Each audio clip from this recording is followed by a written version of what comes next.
Amén. Allí porque vino la persecución para ellos. Y ellos trataron, hermanos, de que lo que Dios les había dado preservara. Y ellos ocultaron los papiros, ocultaron los escritos, después los rollos, los escribieron y los metieron, hermanos, en ollas y las tapaban para que se preservaran. Y les han encontrado, hermanos, iglesia del Señor, se han descubierto esos papiros, se han descubierto esos rollos. ¿Dónde? Ocultos en ollas. Y donde ven allí, hermano, allí iglesia del Señor, van viendo las escrituras. Entonces ese tiempo fue el tiempo que se descubrió ese material. Fue un gran descubrimiento el tiempo de Pérgamo. Pero también esta tercera iglesia fue la iglesia que se la llamó el tiempo alguien me ayuda ahora sí. Primero ya pasamos el tiempo del avenimiento del Espíritu Santo, la primera iglesia en Éfeso. La segunda fue el tiempo de ¿qué dijimos? Esmirna, las persecuciones, donde ellos se entregaban como un aroma fragante delante del Señor. Pero viene la tercera iglesia, que pasa también una etapa. Hago un paréntesis. Cada etapa nosotros la podemos aplicar y también se cumplió, hermanos, en el tiempo de su tiempo, y ahora se lo podemos aplicar al tiempo de hoy. Entonces, ¿qué pasó con la iglesia de Pérgamo? Una iglesia que allí estaba en la ciudad de Pérgamo. Se le llama iglesia de Pérgamo porque allí estaba la ciudad de Pérgamo. Es como decir la iglesia de Tyler, que dijeran, vamos a la iglesia de Tyler. No es que allí se llamaba Tyler la iglesia, sino que allí estaba ubicada la iglesia en Pérgamo, donde estaba el descubrimiento, donde empezaba el descubrirse cosas. Pero ¿qué sucedió en esa etapa que comenzó del 313 y termina en el 538 después de Cristo? ¿Qué pasó? Ayúdenme. Sí la vimos esa ya. ¿Mandé? Tiempo de la gracia, dice. A ver, hermano.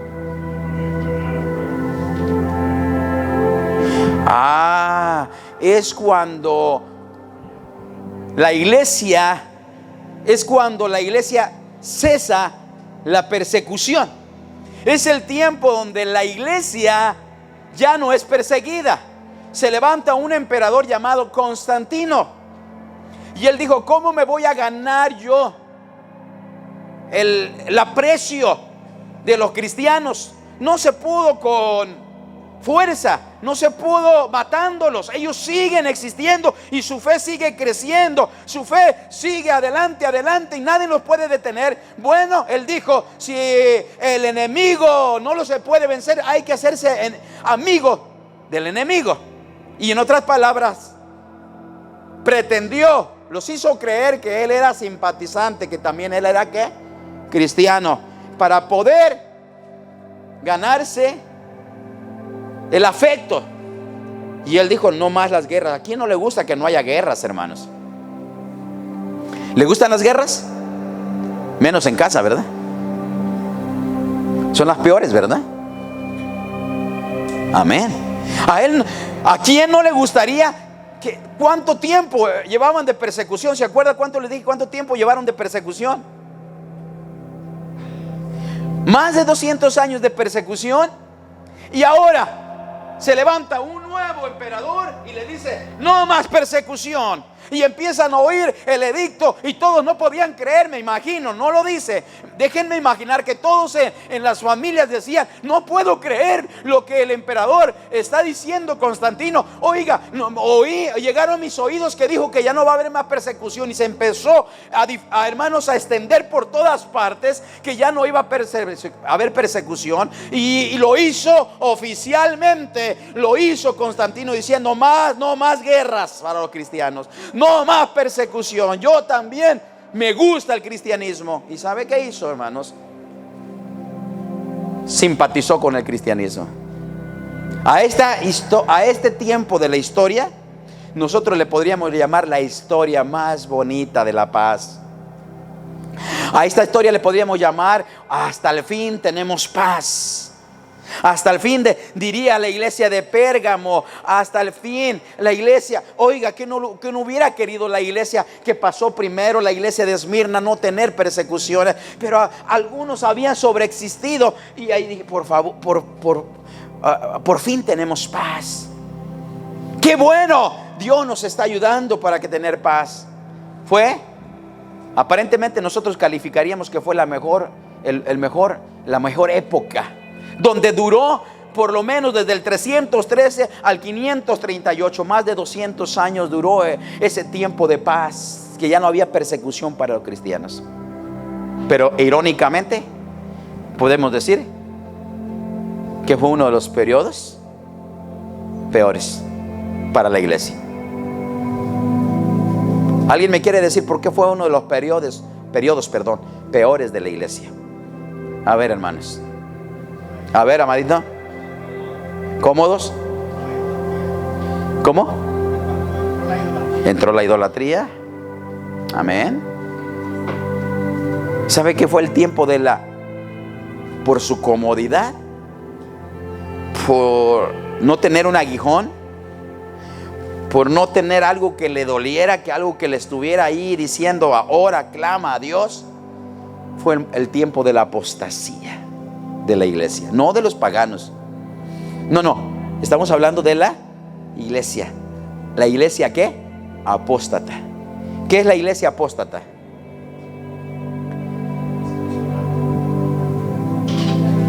Es la que sabe la verdad. Y hermanos, la voltea. Es el que, sabiendo la verdad, hace todo lo contrario. Fue el tiempo de la apostasía. Ellos sabían qué hizo en este tiempo en la iglesia de Tiatira. Ahí tenemos, hermano, ahí podemos ver los gobernadores, ahí podemos ver a la gente de eminencia en Tiatira, muy relacionados con la iglesia, diciéndole a la iglesia, no, todos somos iguales.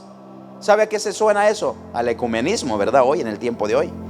¿Sabe que el ecumenismo, hermanos, está luchando por decir, ¿sabe qué? No debe haber raza étnica, no debe de haber racismo, no debe de haber diferente razonamiento. Todos somos hijos de Dios. Y no ha oído a personas que dicen, todos somos hijos de Dios. No importa a la iglesia que tú vayas, no importa, todos somos iguales. ¿Y qué está pretendiendo la iglesia popular a través de sus grandes líderes? Es unificar a la iglesia, reunir a la iglesia, todos los líderes, no importando si tú eres masón, no importando si tú eres un satanista, no importando lo que tú seas, que creas, pero lo importante es estar juntos y saber que tú crees en un Dios. Esa fue la filosofía de Constantino. ¿Qué? ¿Sabe que esa fue la temporada o la época más triste de la iglesia? Se durmió espiritualmente. La iglesia entró en idolatría. Para la iglesia no era nada malo. Para la iglesia era un exageradismo, hermanos, vivir como antes. Ahora la iglesia empieza, Constantino, a meter la idolatría. La iglesia se une con el Estado y empieza a fornicar con el Estado. Empieza a fornicar. La palabra fornicación espiritual es que empieza, hermano, a aceptar cosas que no están de acuerdo a la palabra de Dios. Empieza a meter la idolatría a Constantino. Empieza a meter toda clase de ídolo. Empieza a meter, hermanos, todo lo que no le agrada a Dios. Empieza a ponerlo dentro de los corazones de los hombres. Y sabe que la iglesia se paganiza. La iglesia empieza a agarrar todo tipo de idolatría. Empieza a agarrar la iglesia. ¿Por qué? Porque la iglesia se descuidó espiritualmente. La iglesia de Tiatira. Vamos a ver lo que le dice el Señor a la iglesia de Tiatira. ¿Quiere ir conmigo?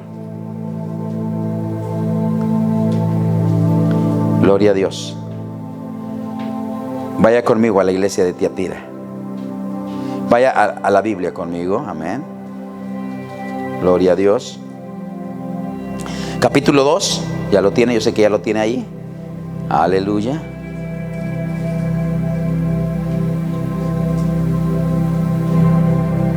Gloria a Dios. Ya lo tiene el capítulo 2. ¿Qué le dice a la iglesia?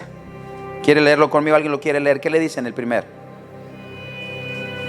¿Qué le dice?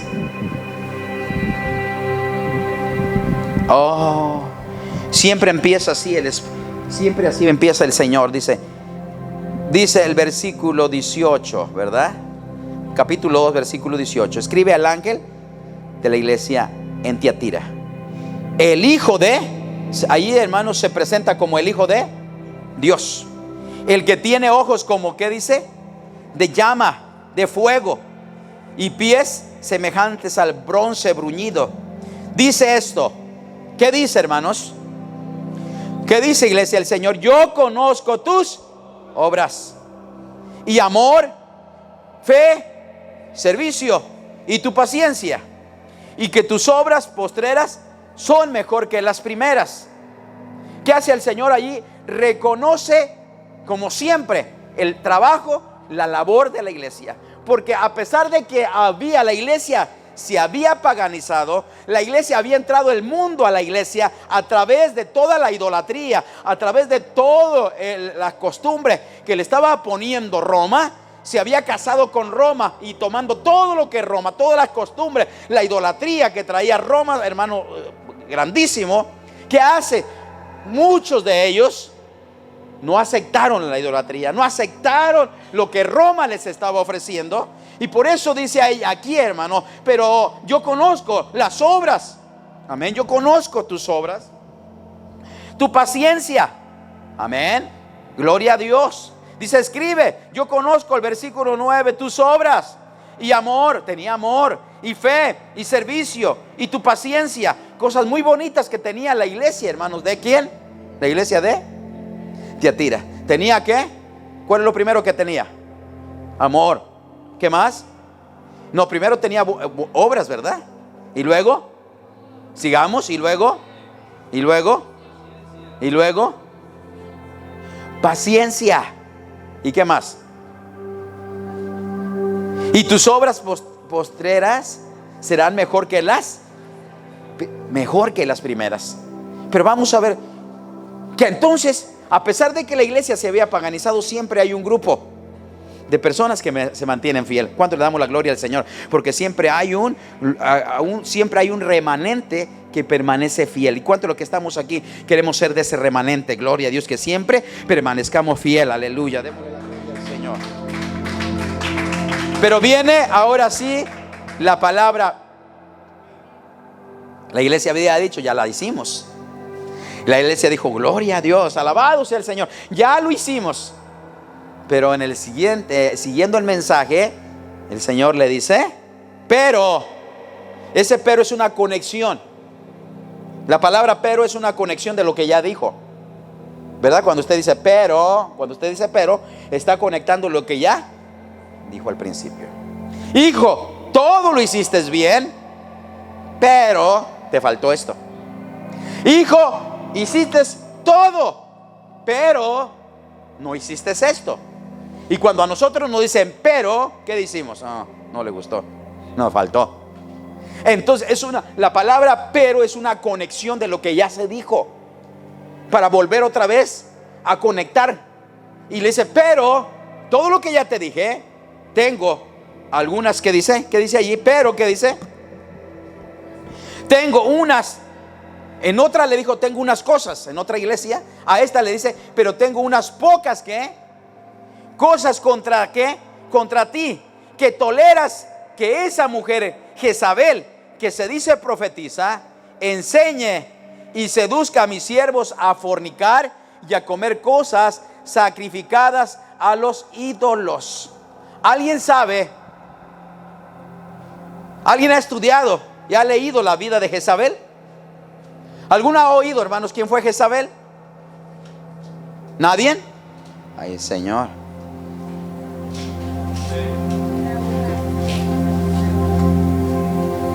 ¿Una qué? Amén, era una profeta pagana. Amén, hermano. Oh, yo creo que usted había dicho eso, sí. ¿Alguien más, hermanos, aquí?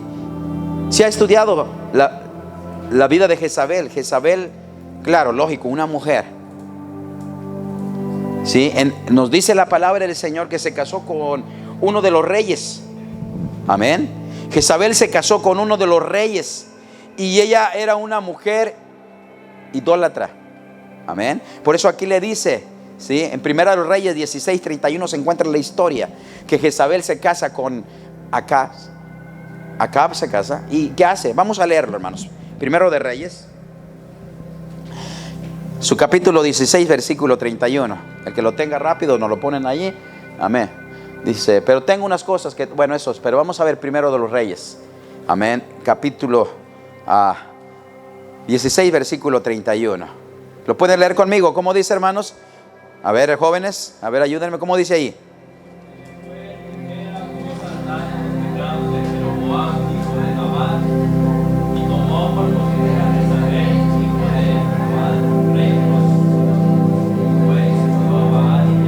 Ahí tenemos. Dice que ¿a quién se está refiriendo? Si nos vamos a un versículo antes, vemos que habla del rey. Dice porque le fue y reinó Acab. Así se llama, o se llamó el rey que se casó con Jezabel, Acab con B. Y vamos al siguiente versículo. Bueno, ahí lo dejamos, porque quiero ver qué dice de Acab. Y reinó Acab, hijo de Onri, sobre Israel en Samaria. ¿Dónde reinó? Es en Samaria. Reinó 22 años. Y Acab, hijo de Onri, hizo lo bueno ante los ojos de Dios. ¿Cómo dice, hermanos? ¿Qué dice, jóvenes? ¿Cómo dice? Hizo lo malo. A ver, Sammy, ¿qué hizo? ¿Cómo se llamó el que hizo lo malo? ¿Cómo se llamó? A ver, Raquel, ¿cómo se llamó el que hizo lo malo? Acab. Amén. Dice, y Acab hizo lo malo, ¿qué? ¿Dónde? Ante los ojos de quién, mi hermano, de Dios. Y luego dice, oh Señor, dice más. La palabra más, si entendemos la palabra más, ¿verdad? La palabra más quiere decir que hubo malos, reyes malísimos, pero la palabra más excede. Dice que no hubo uno como él, más malo. Dice ante los ojos de Jehová, no dice ante los ojos de los seres humanos. No, ahí está el grave problema, porque si Dios nos ve con buenos ojos, gloria a Dios, aunque la gente no nos vea con buenos ojos, pero ahí está grave, que es Dios el que ve con malos ojos a quién, a Acab. Y luego, porque le fue ¿qué? Ligera cosa andar en los pecados de Jeroboam, hijo de Nabat, y tomó por mujer. Ahí está la mujer que nos habla en Apocalipsis, Jezabel. ¿Y qué dice de Jezabel? Bueno, antes, todavía no terminamos. ¿Qué dice de Jezabel? Hija de Ebal, rey de los sidonios. Ella no era de la casa de Dios. Ella no era israelita. Por lo tanto, Acab no tenía que haberse casado, no haberse unido, hacer matrimonio, unidad, haberse unido en yugo desigual. Porque ella era hija de Sidonio, de otra cultura y de otra religión pagana, porque la única religión que adoraba a un Dios solo, verdadero, único, que no lo podemos ver y que está en los cielos y está en todas partes, es el pueblo de Israel. Las demás naciones eran politeístas, adoraban a muchos dioses, incluyendo exactamente a los sidonios, hermanos, a ellos. Y fue y sirvió. Ahí tenemos el que servían a dioses, ¿verdad? Que los sidonios no servían a Jehová. ¿A quién servían? A Baal. Y dice, y sirvió. Y fue la palabra, se encaminó. No refutó, no hizo, hermano, resistencia a Acab, porque se había casado con una mujer. Por eso la palabra dice que la mujer sabia, el joven sabio edifica su casa. El hombre sabio edifica su casa. La familia sabia edifica su casa. Pero Acab no fue sabio. Le pasó igualito que a Sansón. ¿No es cierto que fue algo similar a Sansón, el juez de Israel? Le dijo: no mires hacia las filisteas, a otra cultura.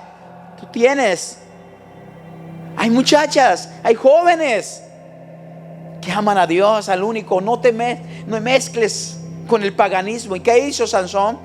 No vio a las muchachas de Israel, vio a aquellas que eran provocativas, vio a aquellas que, oiga, ¿y qué hizo? Se le fueron sus ojos. Y qué tragedia para Sansón, ¿sí o no? Qué tragedia para Acab. Acab dice que fue el peor rey de Israel, que hizo lo malo. Qué grave, hermanos, que el Señor nos diga que hacemos lo malo ante sus ojos. Yo creo, hermano, me pondría a llorar, a chillar y no sé qué, hermanos, decir que el Señor diga: has hecho lo malo. Todos los días. Por eso nosotros debemos decirle: Señor, ayúdame, quiero hacer siempre tu voluntad. Pero nuestra carne siempre se opone. Amén. Entonces ahí aparece. No era un buen personaje, ¿verdad? No era una buena compañera para acá, ¿verdad que no? Eso es una lección. Abriendo en paréntesis, es una lección para los jóvenes. Es una lección para los jóvenes. Amén. Que los jóvenes no seleccionen belleza, sino seleccionen pureza del alma. Amén. Porque engañosa es la que, y vana, mas la mujer que teme a Jehová. ¿Sabe qué dijo? Me imagino que dijo acá, como muchos: yo la voy a convertir. Y sí logró convertirla, ¿verdad? No, todo lo contrario. A él, hermanos, la convirtió. La Biblia dice: no seas vencido de lo malo. Entonces ahora aparece en Apocalipsis, en esta iglesia aparece la palabra Jezabel.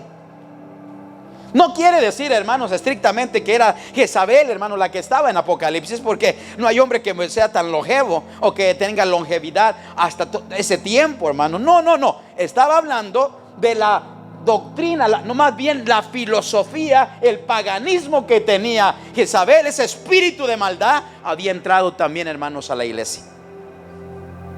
Ese espíritu de maldad, ese espíritu en contra de las cosas de Dios, ese espíritu de idolatría estaba minando la iglesia. ¿De quién? ¿De qué? De Tiatira. Idolatría. Y sabe que la idolatría es no es el peor pecado. No. Eso teológicamente no se llama así. Pero es pecado delante del Señor. Es abominable. Porque aparte de que se adora un ídolo, ¿sabe qué pasa? Estamos nosotros dándole la espalda, o la gente en de Tiatira le estaba dando la espalda al único Dios verdadero, y estaba abrazando a otro que no era su Señor, estaba confiando en otro que no era Dios. Eso se llama, ¿qué?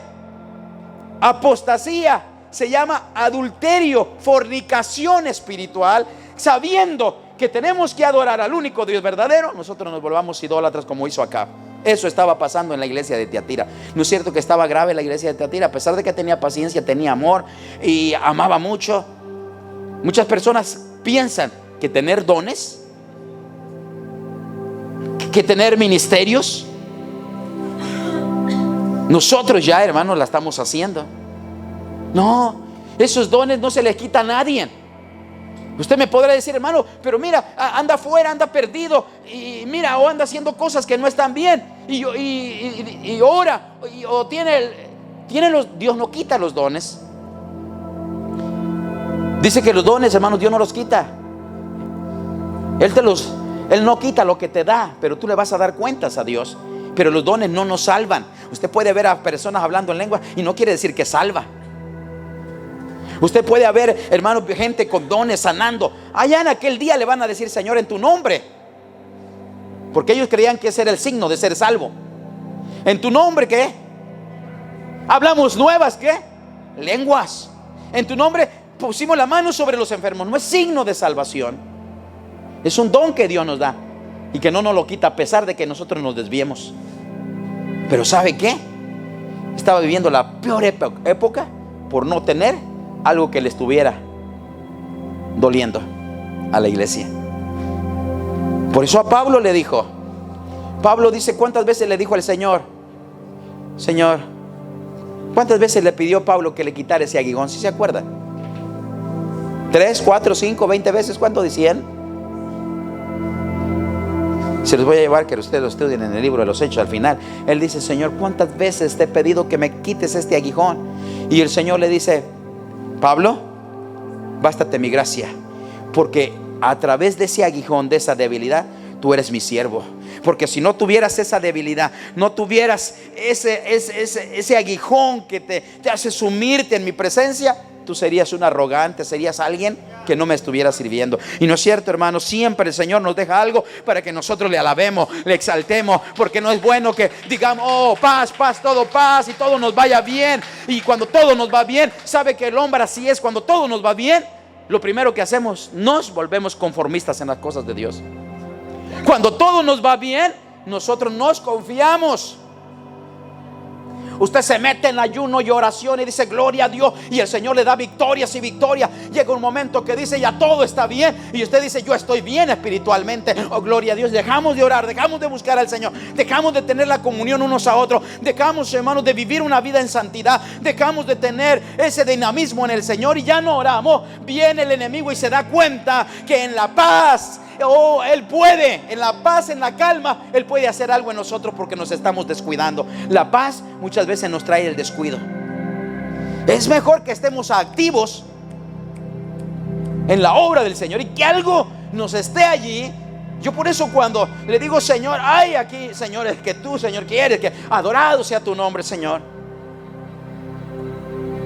Imagínense, hermanos, tenemos el ejemplo. Ese es un ejemplo de la vida que pasó la iglesia sin persecución. ¿Sabe qué? Por naturaleza los seres humanos somos mal agradecidos. Y no me lo tome a mal, lo estoy diciendo por mí mismo.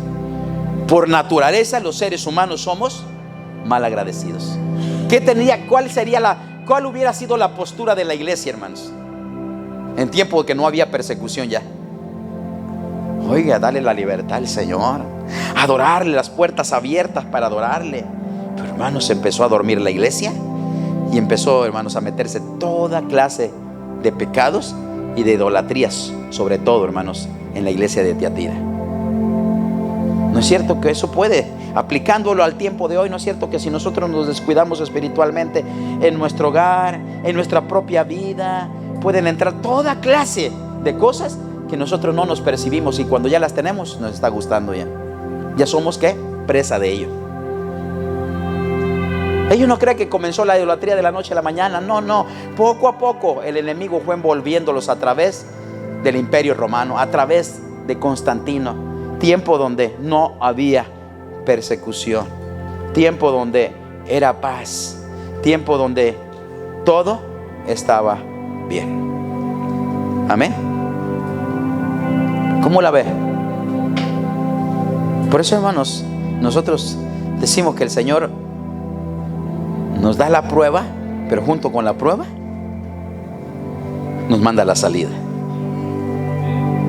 Ninguna prueba nos va a dañar, ninguna prueba nos va a exterminar. ¿Sabe lo que hace la prueba? Es despertarnos espiritualmente, es movernos bajo el poder del Espíritu Santo y depender, gloria a Dios, de Él en todo momento. Es, gloria a Dios, ser dependiente todo el tiempo del Señor, hermano, porque necesitamos nosotros entender que nosotros no somos nada. Toda clase de pecado, de inmoralidad, de maldad puede entrar a nuestra vida si nosotros nos descuidamos. El Señor dijo que cerremos puertas, para que no nos pase como la iglesia de Tiatira. Una iglesia pagana, una iglesia que le costó, hermanos.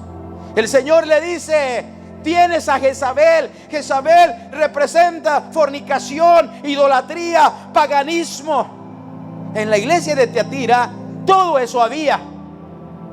Había idolatría.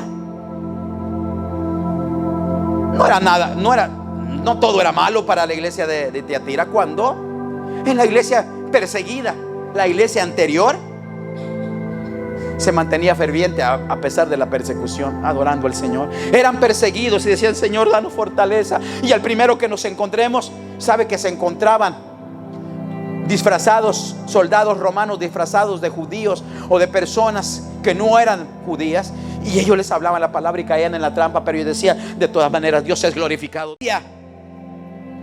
Empezó socavando los principios de Dios. Empezaron a subestimar lo que se había aprendido, y llegó a una decadencia espiritual, a la idolatría. Imagínense dejar, hermano, usted hoy dice, no, la idolatría, ahora la idolatría no es simplemente adorar a un ídolo, adorar a una imagen que vemos. En el tiempo de hoy, la idolatría es dejar que todo aquello que nos robe el tiempo para Dios se torna en idolatría en tu vida. Nadie dijo amén. Ya le paro mejor, ¿verdad? Eso se llama idolatría espiritual. Todo lo que me aleje de Dios y le dé más atención al Señor se llama prioridad. Si yo hoy tengo servicio y yo digo, ay, no voy a ir porque tengo que pegarle al clavo, y tengo que clavar este clavo aquí, tengo que arreglar esto. Eso se convierte, hermanos, en que le damos prioridad a lo que no es prioridad, y estamos nosotros entonces cayendo en idolatría espiritual, porque estamos dándole más énfasis a nuestra casa, le estamos dando más énfasis a mi trabajo, le estoy dando más prioridad a mi familia. Claro, vamos a amar la familia, yo amo a mi familia, pero sobre mi familia está alguien más grande, gloria a Dios, y ese grande es Dios. Si se lo va a dar al Señor, fuerte al Señor, aleluya. No hay nadie que pueda reemplazar la grandeza de Dios. Amo a mi esposa, amo a mis hijos. Oye, si usted sepa, hermano, yo doy la vida por mis hijos. Yo creo que todos los que están aquí lo hacen. Oiga, si yo viera a mi hijo, hermanos, fracción de segundos que va a perder la vida, no le pienso, iré. No, hermanos, no. ¿Quién lo hace, hermanos, por sus hijos? Porque son nuestras, ¿qué? Están en nuestra entraña, son pedazo de nosotros. ¿Usted se imagina el Señor cuando nosotros, hermanos, le desobedecemos? ¿Cómo siente el Señor?